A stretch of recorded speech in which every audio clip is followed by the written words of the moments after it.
টিয়কত আনফৰ foundation আৰু জমিয়ত উলেমাৰ বান সাহায্য বিতৰণ।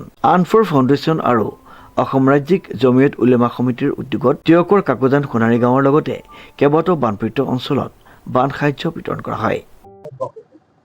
অসম ৰাজ্যিক জমিয়ত উলামাৰ সন্মানীয় সভাপতি মৌলানা মুস্তাকান বৰচাহাবৰ নিৰ্দেশনা আৰু ব্যৱস্থাপনাত জমিয়ত আৰু আনফৰ ফাউণ্ডেশ্যন ইউনাইটেড ভাৱে আজি আমি উপস্থিত হৈছোঁ। জমিয়তৰ টীম আৰু আনফৰ ফাউণ্ডেশ্যনৰ টীম আমি একেলগে আছোঁ।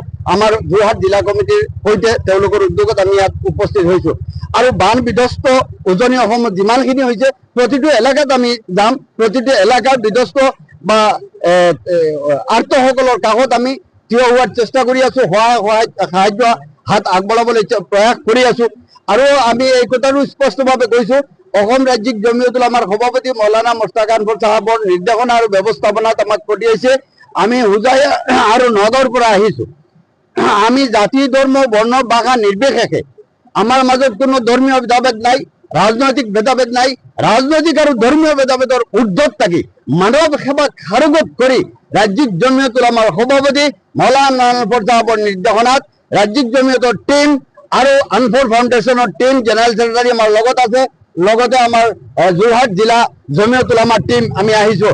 আমি আশাবাদী যে অন্ততঃ এই মানুহখিনিৰ সুখ হ'ব, তেওঁলোকৰ এই দুৰ্যোগ দূৰ হ'ব আৰু ইতিমধ্যে বানে উঠুৱাই নিছে যিসকলৰ মৃত্যু ঘটিছে তেওঁলোকৰ প্ৰতি আমি শোক প্ৰকাশ কৰিছোঁ, গভীৰ শোক প্ৰকাশ কৰিছোঁ আৰু শোকসন্তপ্ত পৰিয়াললৈ আমি আন্তৰিক সমবেদনা জ্ঞাপন কৰিছোঁ। উজনি অসমৰ প্ৰত্যেকটো এলেকা আমি ভ্ৰমণ কৰিম আৰু আমাৰ সামৰ্থ্য অনুযায়ী আমি প্ৰত্যেককে আমি সহায় কৰাৰ চেষ্টা কৰিম। আৰু আনফৰ চাহাব নিজেও তেখেতে নেক্সট 15 ডেজৰ ভিতৰত আহিব বুলি আশ্বাস দিয়ে। তেখেত গা বেয়া হৈ আছে, তেখেতে নিজে আহি আপোনালোকৰ কাষত থিয় হ'ব আৰু পৰ্যায়ক্ৰমে তেখেতেও ফেমিলিবিলাক ছাৰ্ভে কৰি আমাৰ এটা ছাৰ্ভে কৰাই ফাইনেন্সিয়েল হেল্প কৰিব। ফাইনেন্সিয়েল হেল্পৰ কাৰণে তেওঁলোকে প্ৰিপাৰেশ্যন লৈছে তেওঁ আৰু নেক্সট 15 ডেজত তেওঁ আহিব নিশ্চয়।